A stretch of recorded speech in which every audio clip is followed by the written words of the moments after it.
ನಮ್ಮ ತಂದೆಯಾದ ದೇವರಲ್ಲಿ ಪ್ರೀತಿಯುಳ್ಳ ನನ್ನ ಸಹೋದರ ಸಹೋದರಿಯರೇ, ನಿಮ್ಮೆಲ್ಲರನ್ನು ಯೇಸು ಕ್ರಿಸ್ತನ ನಾಮದಲ್ಲಿ ಸ್ವಾಗತಿಸುತ್ತೇನೆ.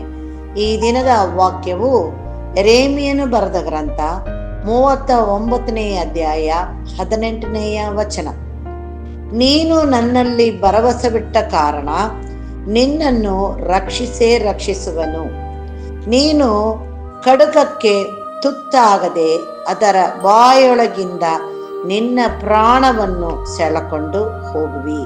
ಇದು ಯೆಹೋವನ ನುಡಿ. ಕರ್ತನಲ್ಲಿ ಪ್ರಿಯರೇ, ಈ ದಿನದ ವಾಕ್ಯಕ್ಕಾಗಿ ಸ್ತೋತ್ರ ಮಾಡೋಣ. ನಾವು ನಮ್ಮ ಭರವಸವನ್ನು ಯಾರ ಮೇಲೆ ಇಟ್ಟಿದ್ದೇವೆ ಎಂಬುದು ನಮ್ಮ ಜೀವನದಲ್ಲಿ ಬಹಳ ಮುಖ್ಯವಾಗಿ ಇರುತ್ತದೆ.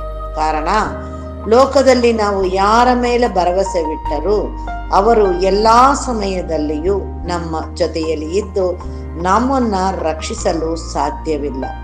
ಆದರೆ ಪ್ರಿಯರೇ, ನಾವು ಕರ್ತನ ಮೇಲೆ ಭರವಸೆವಿಟ್ಟು ಆತನನ್ನೇ ನಂಬಿ ಜೀವಿಸುವ ಕಾರಣ ಆತನು ನಮ್ಮನ್ನು ರಕ್ಷಿಸುತ್ತಾನೆ ಮತ್ತು ನಾವು ಯಾವ ಕಡಕಕ್ಕೂ ತುತ್ತಾಗದಂತೆ ಅದರ ಬಾಯೊಳಗಿಂದ ನಮ್ಮ ಪ್ರಾಣವನ್ನು ಸೆಳೆಕೊಂಡು ಜೀವಿಸುವಂತ ಮಾಡುತ್ತಾನೆ.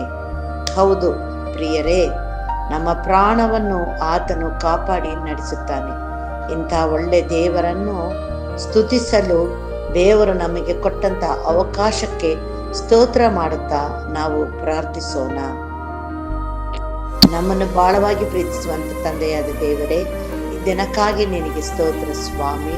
ಹೌದು ಕರ್ತನೇ, ನಮ್ಮ ಆಯುಷ್ಯ ದಿನದಲ್ಲಿ ಒಂದು ದಿನವನ್ನು ಹೆಚ್ಚು ಮಾಡಿ ನಿನ್ನನ್ನು ಕೊಂಡಾಡುವಂತೆ ಮಾಡಿದೆಯಲ್ಲಪ್ಪ, ಅದಕ್ಕಾಗಿ ನಿನಗೆ ಸ್ತೋತ್ರ ಕರ್ತ. ಅಪ್ಪ ತಂದೆಯೇ, ನಿನ್ನೆ ಇದ್ದವರು ಎಷ್ಟೋ ಜನರ ಇವತ್ತಿಗಿಲ್ಲ ಸ್ವಾಮಿ. ಆದರೂ ಕೂಡ ನೀನು ನಮ್ಮನ್ನು ಲೋಕದ ಮೇಲೆ ಇಟ್ಟಿರುವಂಥ ಉದ್ದೇಶವನ್ನು ನಾವು ತಿಳಿದುಕೊಂಡವರಾಗಿ ನಿನ್ನ ಮೇಲೆ ಭರವಸವಿಟ್ಟು ನಿನ್ನನ್ನೇ ನಾವು ನಂಬಿ ಜೀವಿಸುವಾಗ ನೀನು ನಮ್ಮನ್ನ ವಿಶೇಷವಾದ ರೀತಿಯಲ್ಲಿ ರಕ್ಷಿಸಿ ನಡೆಸಿದ್ದೀಯಪ್ಪ. ಅದಕ್ಕಾಗಿ ನಿನಗೆ ಸ್ತೋತ್ರ.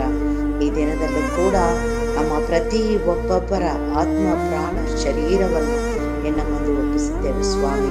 ಈ ವಾಕ್ಯವನ್ನು ಓದುವಂಥವರು, ಕೇಳುವಂಥವರು ಕರ್ತನೇ, ಈ ವಾಕ್ಯದಿಂದ ಧ್ಯಾನ ಮಾಡುತ್ತಾ ನಿನ್ನಲ್ಲಿ ಪ್ರಾರ್ಥಿಸುತ್ತಾ ಅನೇಕರಿಗೆ ಹೇಳುವಂಥವರನ್ನು ಕೂಡ ನೀನು ಕರುಣಿಸು ಕರ್ತನೇ.